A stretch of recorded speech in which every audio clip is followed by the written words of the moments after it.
Okay, welcome everyone. Thank you for tuning in wherever you may be listening from across the Aloha State. We got another episode here of the Hawaii Retirement Show. Going to break down ERS eligibility for our state and city and county workers. Paul, how's it going today?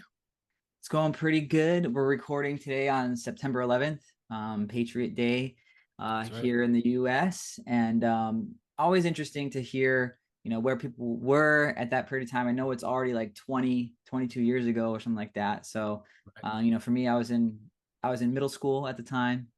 Hmm. Where were you at during September 11th, I was 2001? in I It's one of those things. It's funny how certain moments in life you distinctly remember where you were, and this is one. I was in health class, and it must have been, I don't know, a junior in high school or something Wow. like that. Yeah, I remember them rolling in the TV. Yep. Remember the big TVs they would put on the stand and like roll it in. You have to plug everything in Yep. and watching it on there. Yeah, same for me. I mean, I was in middle school. I think I was in band at the time, and we were watching it on TV. Obviously, we were in Hawaii at the time, and the time difference was a lot different when it was actually happening. But Sure. yeah, I remember my dad waking up really early. His brother called, but anyway, yeah, just always wanting to remember, people that gave their lives, and part of U.S. history where we were alive. So Right, right. yeah. Anyway, yeah, let's break down eligibility here for ERS and the people that's what they came for. Yeah. So eligibility. So when we're talking eligibility, we're talking about eligible for the pension benefit is really what we're talking about, or Yeah. retirement benefit. Mhm. And I think before we jump in, because we're going to break down, there's several different handbooks and plans depending on what your position is, when you started, what kind of category you fall into. But I think just to start off with, it's good to point out like a couple of key dates Sure. that we'll probably reference a few times throughout the episode, right? Yeah. And that is prior to July 1st, 2012, and after June 30th, 2012. So 2012 is the big one when things kind of changed, and we'll get into that. Um and I guess that's the only really big date. And we're going to get into hybrid. That's probably where we'll kick it off. And 2006 is when the hybrid plan to the ERS kind of came into existence. So you want to start us off there? Yeah, absolutely. So a key point for all of these systems, right? It's like Jason said, it really depends on who you are, like what your employee status is in the different realms, right? And a hybrid is kind of like, a big one because it impacts like teachers and things like that. So in my experience working with educators, um, you know, individuals who are in the hybrid plan, they kind of have a blend, right? So like Jason was talking about in 2006, like the plan changed from like basically non-contributory, right? So everybody wasn't contributing. Um, and they obviously were seeing some deficiencies in the plan because of, putting money in. So they had to change it. So you might be a hybrid employee where you have some non-contributory and some, contributory. And that change happened in 2006. And Mhm. so people who are in this plan, your eligibility, right, is how many years you have to work to be eligible for a benefit. So in this case, if you are someone who is hired after June 30th, 2012, right? So that's about a little over 10 years ago now, right? So you could have 10 years of service and hired after June 30th, 2012. Your normal retirement age, eligibility is 10 years vesting. So you have to have a minimum of 10 years to actually get a benefit. Right. Um, but you can't get a benefit. So if you only have 10 years of service, you have to be at least age 65 to start your benefit. Right. And if you're someone who has 30 years of service, you can start your eligibility. You can start your years of service clock. Excuse me, not years of service clock. You can start your benefit at age 60 with 30 years of service, right?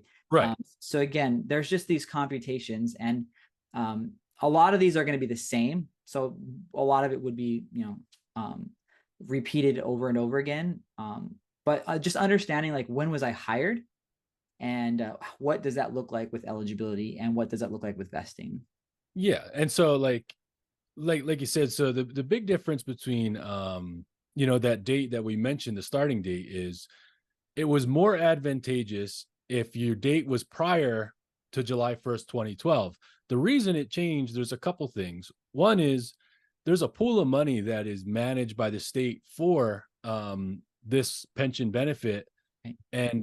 and they need to make it last, right? And then also life expectancy increasing, so that's why they kind of changed things. They kind of made it, they increased years of service, and they increased minimum age, right? And Yeah. so just to draw a little comparison, so normal retirement age, if you started after 2012, would be 62 with 5 years, whereas Paul just said if it was yeah, no, I'm sorry, prior to is Right. 62 with 5 years. Yeah. If it was after, it's 65 with 10 years. So you can see the difference there is 3 years older, and you need 5 more years of service to be eligible for that benefit. And so the hybrid, there's a good table in the E.R.S handbook that kind of breaks it down, and you can see the differences. Early retirement age, that stayed the same, 55 with 20 years of service.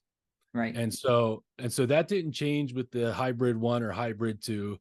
The vesting did, right? So before, the more advantageous one, if you were hired prior to 2012, all you needed was 5 years and you were vested. And then they changed it, and if you were hired after that date, now it's 10 years. And that's why you see the 10 years at age 65 as opposed to the 5 years at age 65. Right, absolutely. And part of that change, right? Because when it did change in 2006, moving from non-contributory to these different plans for the different employee types, they wanted to make it advantageous for people to like move over. So that instead of being all non-contributory, people actually had the option to move into this new plan. So they gave it basically 6 years of like, hey, transition to this new plan. So yeah, we'll break down some of those things. And I'm not sure if you want to go into non-contributory, but this will impact some people. It's a diminishing amount of people, but it does impact some people. Yeah, So, I mean, I think we'll just mention it. So non-contributory, like Paul said, that was those people prior to the hybrid plan. And I guess there was a transition period where some could switch over to the hybrid. Am I correct there, Paul? yeah, But some did not, right? And I guess we could just mention it. So regular retirement, age 62 with 10 or more years of service, or age 55 with 30 or more years. So right, age 55 with 30 years, that means you'd have to start in the state at 25, right, and then you'd have your 55 with 30. Early retirement would be age 55 with at least 20 years of service. And then there's a benefit reduction if you do take that early retirement. And that applies to all of these with those early retirement ages. Even with the hybrid, we said 55 with 20 years. You're eligible, but a computation, that'll be an episode for another day, but it is going to impact your computation if you do that early retirement. right. Absolutely. Yep. So, most people, if they started before, 2006, they probably have some sort of non-contributory and this new hybrid contributory plan. And again, we'll jump into a few different people groups, right? So whether you're, emergency services, whether you're a general employee, or we've already kind of went over the hybrid, which impacts educators, whether you're a judge or an elected official, you have different computations, different vesting schedules, different eligibility. So I don't know if we want to just kind of walk through them one by one or kind of rapid fire, because a lot of them are the same, right? Right. With the caveat that we're just talking about eligibility.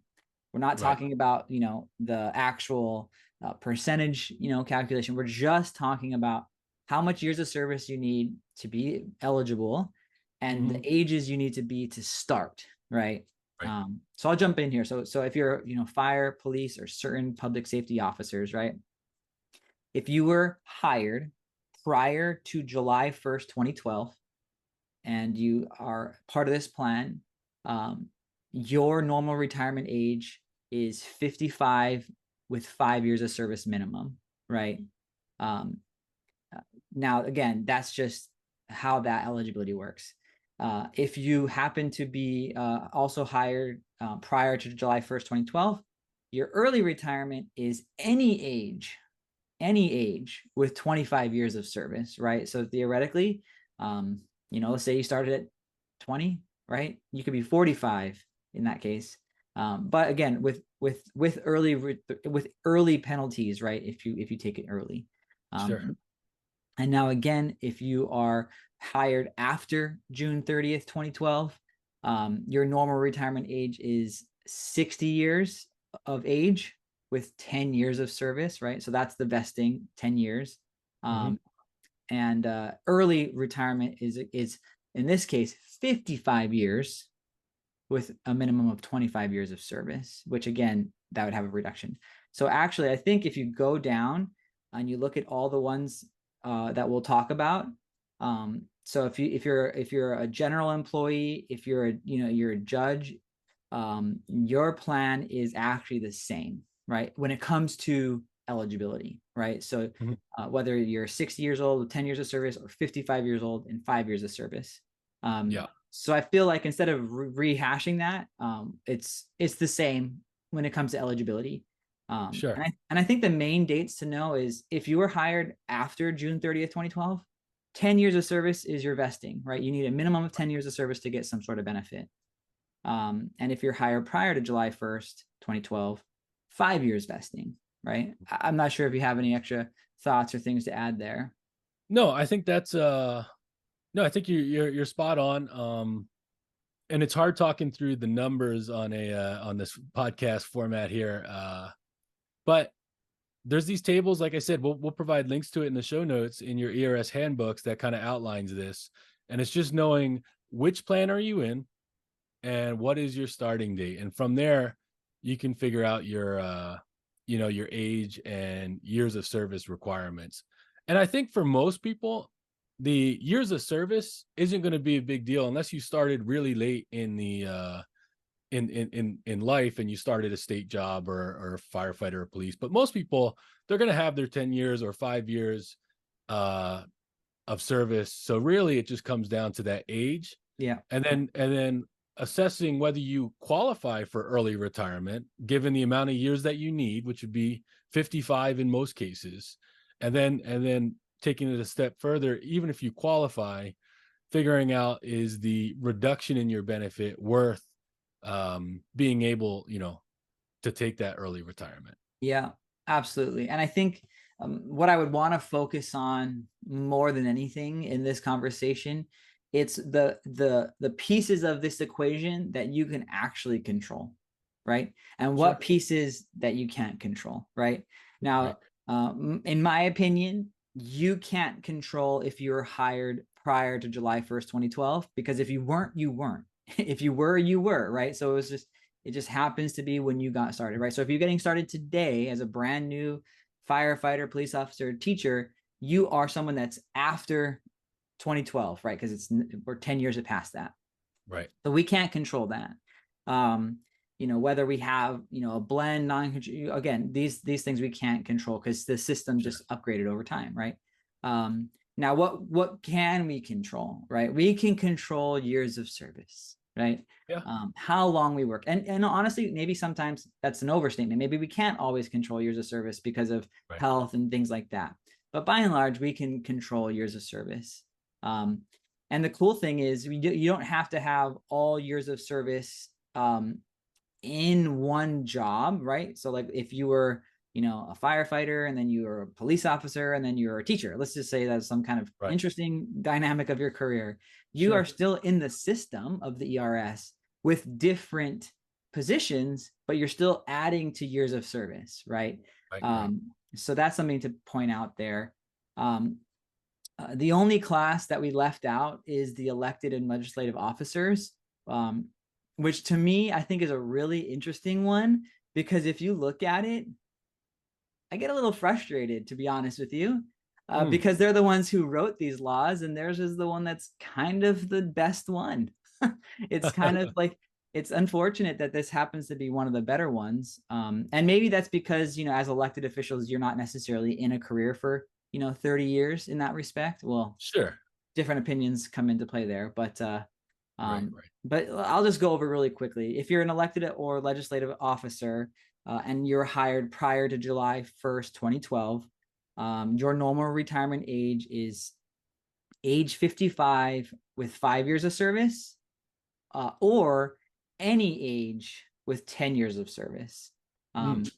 So obviously, that's a interesting component there. So the early retirement age is tied to that, because if you start early, you'll get a reduction, but any age with 10 years of service prior to July 1st, 2012. And then, hired after June 30th, 2012. So anybody getting hired basically today and moving forward, it's normal retirement age is any age with 10 years of service. And that's the baseline, right? So that whether you're regular retirement or early retirement, it's any age with 10 years of service. So again, I feel like that's a little bit more attainable for a lot of people. And I would say too, but a lot of times the elected officials, especially, usually it's later in their career as well when they get into it. So you don't typically see, a younger, I mean, there are, but typically it's later. So they don't have maybe the runway. Maybe that's partly why they designed their table that way. Yeah, that's true. I mean, theoretically, I guess, and this is the time to get into this, we're not getting into politics, but, theoretically, if, you're elected official and you're only there for 8 years or 4 years, Right. I guess, yeah, theoretically, yeah, you wouldn't qualify. But anyway, nonetheless, I think what's most important to note about eligibility, because that's all we're talking about today with the E.R.S, is years of service. How many years of service do you need to be vested, meaning that you get a benefit?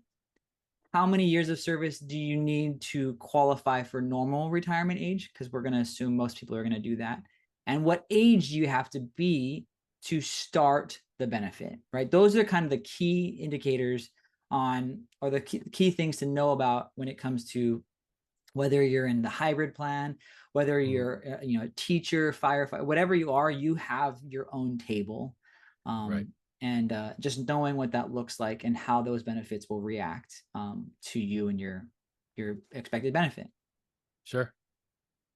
Yeah. So that's a little bit about eligibility. I know it was kind of a lot of ages, a lot of years, but again, this definitely is a computation that you'll need to know what your benefit is. So, with that, closing thoughts, Jason.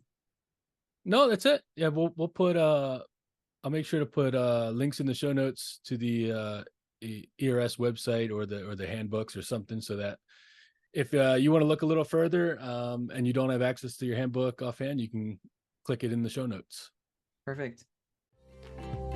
The opinions and statements presented on this show are for general information only and are not intended to provide specific advice or recommendations. Never make any investment or financial decisions based on information offered on this show without first consulting your financial, legal, or tax advisor. All economic and performance information mentioned on the show is historical in nature and is not indicative of any future results. All indices mentioned on this show are unmanaged and cannot be invested in directly. All information is believed to be from reliable sources. However, we make no representation as to its completeness or accuracy. Lastly, all opinions expressed by Jason Cutitta, Paul McWilliams, and any guests on the show are solely their own opinions and do not reflect the opinions of or are endorsed by ToBA Financial or Inspire Advisors. For Jason Cutitta, investment advisory services are offered through ToBA Financial LLC, a registered investment advisor offering advisory services in the state of Hawaii and in other jurisdictions where exempt from registration. And for Paul McWilliams, investment advisory services are offered through Inspire Advisors LLC, a registered investment advisor with the SEC.